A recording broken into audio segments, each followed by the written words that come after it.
Baroda bar association की ओर से cricket tournament का आयोजन करवाया गया था, जिसकी कल पूर्णाहुति हुई। फाइनल मैच के बाद बड़ौदा बार एसोसिएशन की क्रिकेट टूर्नामेंट के तहत इनाम वितरण समारोह का आयोजन भी हुआ था।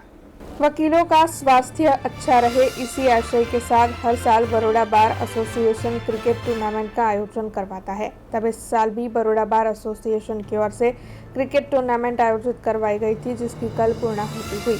आपको बता दें कि कल बड़ौदा बार एसोसिएशन की क्रिकेट टूर्नामेंट में फाइनल मैच खेली गई थी। आपको ये जानकारी भी दे दें कि इस दौरान बड़ौदा बार एसोसिएशन के प्रमुख नलिन पटेल, वडोदरा शहर पुलिस कमिश्नर अनुपम सिंह गहलोत और अन्य अग्रणी मौजूद रहे थे। इन सभी की उपस्थिति ने खिलाड़ियों का उत्साह बढ़ाया था। फाइनल मैच के बाद इनाम वितरण समारोह आयोजित कर विजेताओं को इनाम भी वितरित करवाए गए थे। आज अपना बड़ौदा लायर्स क्रिकेट टूर्नामेंट 2023-24 समापन થયા।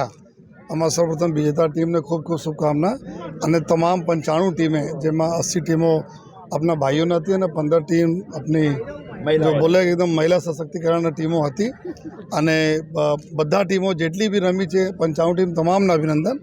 રમવાના અને જીતવાના તો એક ટીમના હોય છે, પરંતુ બધા પાર્ટિસિપેટ કરે અને જે રીતે ખૂબ સરસ માહોલમાં અહીંયા ભાયલી ગામ ખાતે મેચ થયા એના માટે સૌપ્રથમ તો આપણા નલિનભાઈ પટેલ જે પ્રમુખ છે બારના અને એના નેતૃત્વમાં એના માર્ગદર્શનમાં ખૂબ સરસ ટુર્નામેન્ટ આપણા બડોદા બારના તરફથી આયોજિત કરવામાં આવે તો બધા ટીમના આયોજકોને ખૂબ ખૂબ શુભકામનાएं।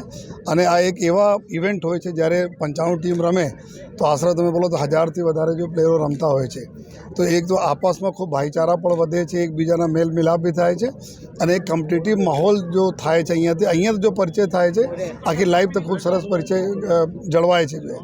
તો બધાને જેટલા બી અમારા પ્લેયરો છે એના બી ખૂબ ખૂબ શુભેચ્છા આપું છું અને ફરીથી એક વખત જો તમામ વિજેતા લોકોને ખૂબ ખૂબ અભિનંદન।